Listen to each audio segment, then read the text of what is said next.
Esta videopresentación está dedicada al tema de la filogenia de los úrsidos del Pleistoceno. La familia de los osos, o también conocidos como Ursidae o úrsidos, es unos grupos evolucionados de gran manera desde su primer pariente hasta la actualidad. Hoy en día contamos con 8 ejemplares del grupo. Las especies actuales son muy conocidas, desde el gran panda gigante de Asia, los grandes osos del polo. En México contamos con el oso negro americano. Al pensar en estas magníficas especies surge la duda, ¿cómo fue que llegaron a este punto? Y el cómo surgieron de las grandes diferencias entre estas. Por eso, lo averiguaremos en este video. Bueno, esta gran diversificación dio lugar en la época geológica más reciente, conocida como el Pleistoceno, donde surgieron más géneros y especies de la familia. Pero lamentablemente ante los cambios climáticos, del ecosistema y la competencia de recursos, varios individuos se extinguieron. Para ver estos cambios del grupo en el Pleistoceno, debemos ver los orígenes de la familia. Esta familia se originó con los primeros cánidos que aparecieron en el Oligoceno. Justamente después se fueron acomodando las subfamilias como Hemicyninae, donde salió el género Cephaligae, aunque algunos autores lo ponen fuera de la subfamilia. Aún así, sigue siendo el primero en aparecer en este grupo.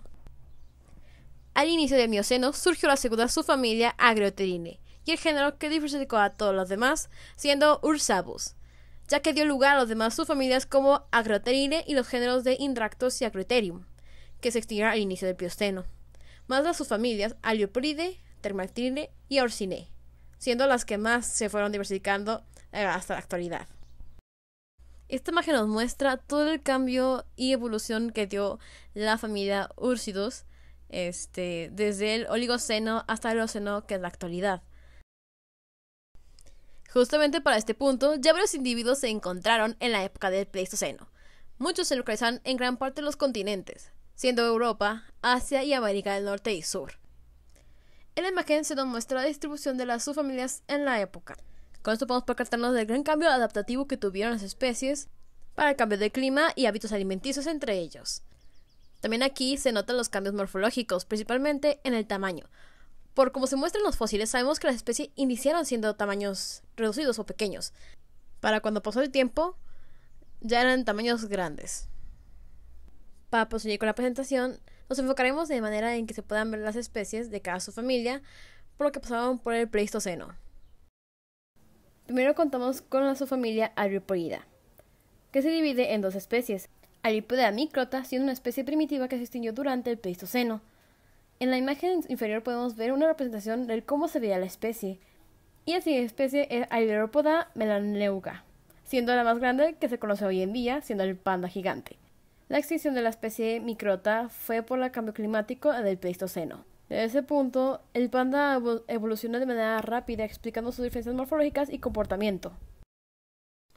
La segunda subfamilia es el Crenatinae, con los géneros Plionactros, Actrodus y Tremactros, los cuales los últimos dos se aparecieron por primera vez en el Pleistoceno en América Norte y Sur.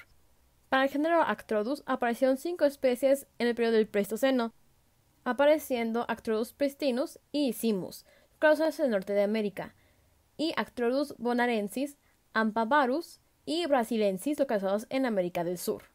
El Actrodus simus tiene un buen registro fósil, siendo descrito como un individuo grande y, según las interpretaciones, fue por lejos el depredador más poderoso durante el Pleistoceno. Su extinción se dio en la Antártida del Pleistoceno, al igual que los demás grupos. El único que llegó a la actualidad fue el Termatus ornatus, o mejor conocido como el oso de anteojos.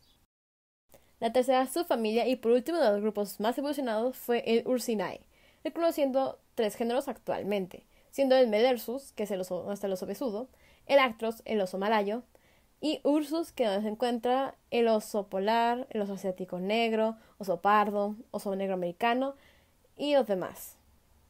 Este grupo tuvo una gran evolución en estos 5 millones de años, teniendo un gran registro fósil en Europa.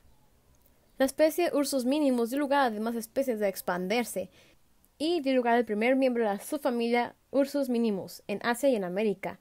Es decir, que también dio origen al Ursus abstrustus, que estos dieron el origen del oso negro asiático y el oso negro americano.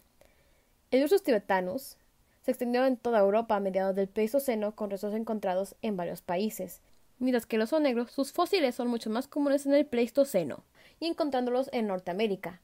En este periodo las especies eran mucho más mayores que las actuales.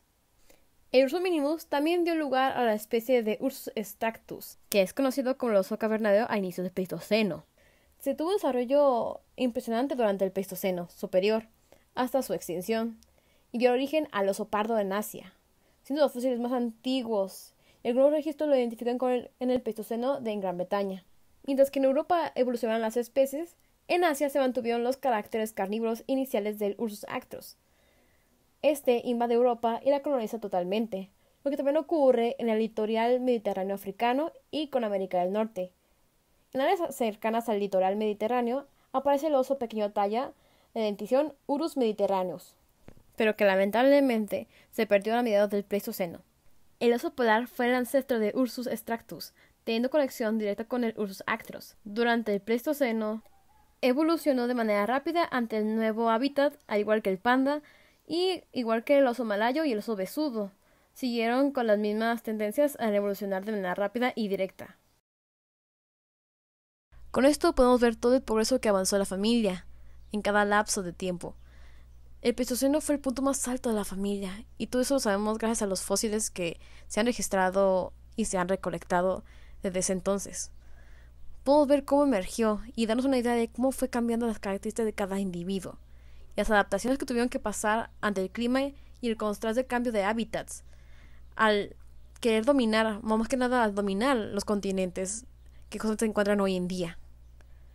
Y no solo eso, también tuvieron que competir a los recursos entre las especies. Todos fueron factores que llevaron a ser lo que son hoy en día, los grupos que quedaron y pudieron adaptarse a la mejor manera en sus medios. El Pleistoceno les dio la oportunidad de crecer y a nosotros nos dio la oportunidad de poder descubrir las huellas del pasado de los osos. Y muchas gracias por su atención, espero que les haya gustado.